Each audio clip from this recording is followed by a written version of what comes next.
நிறைய இடங்களில் இந்த வாய்ஸை கேட்டிருப்பீங்க. நேரடியாகவோ வீடியோக்கள்லையோ நகைச்சுவையாகவோ உண்மையாகவோ இந்த வாய்ஸை கேட்டிருப்பீங்க. இன்றைக்கு ஹோம் டெலிவரி அப்படின்னு சொல்கிறது வந்து எல்லா பிஸ்னஸ்லையுமே எல்லா ஃபீல்ட்லேயுமே வந்துருச்சு.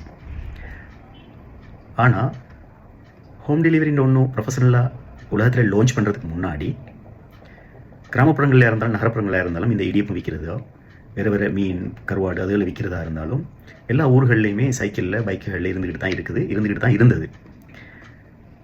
இதில் சிலவங்க பெரிய கோடீஸ்வரனாக கூட ஆகுறாங்க இந்த மாதிரியான சின்ன சின்ன பிஸ்னஸுகளை தொடர்ந்து சக்ஸஸ்ஃபுல்லாக செய்கிறதால. நம்ம கூட அனுபவித்த ஒரு விஷயந்தான் இடியப்பம் தேங்காய் பான்னு கூப்பிடக்குள்ள நம்ம வெளியே வரத்துக்கிடையில் அவங்க இருக்க மாட்டாங்க. இப்படியே ஒரு நாள் ஃபுல்லாக சுற்றிட்டு பாதியை விற்றுட்டு பாதியை திருப்பி கொண்டு போவாங்க. என்னென்னு கேட்டால் கஸ்டமர் இல்லை, அல்லது இதே ஃபீல்டில் இதே பொருளை விற்கிறவங்க நிறைய பேர் நம்ம ஊரில் இருக்கிறாங்க, அல்லது நம்ம பொருளில் விலை கூட அப்படின்னு சொல்லி வீட்டுக்கு போய் அவங்களே அவங்களுக்குள்ள ஒரு காரணத்தை சொல்லி சந்தோஷப்படுத்திக் கொள்வாங்க. இந்த பொருட்கள் முழுமையாக விற்கிறதுக்கு அல்லது கொண்டு வந்த மொத்தமும் விற்கிறதுக்கு அல்லது பகுதி கூட விற்கிறதுக்கு முக்கியமான காரணங்களில் ஒன்று நின்று நிதாரணமாக யார் கஸ்டமர், யாருக்கு விற்கணும், யார் நம்மளை எதிர்பார்த்துருக்குறாங்க அப்படின்ற விஷயத்தை ரியலைஸ் பண்ணாமல் மீள் பரிசீலனை செய்து பார்க்காம இருக்கிறது மிக முக்கியமான ஒரு காரணம் அப்படின்றத விளங்கிக் கொள்ளணும்.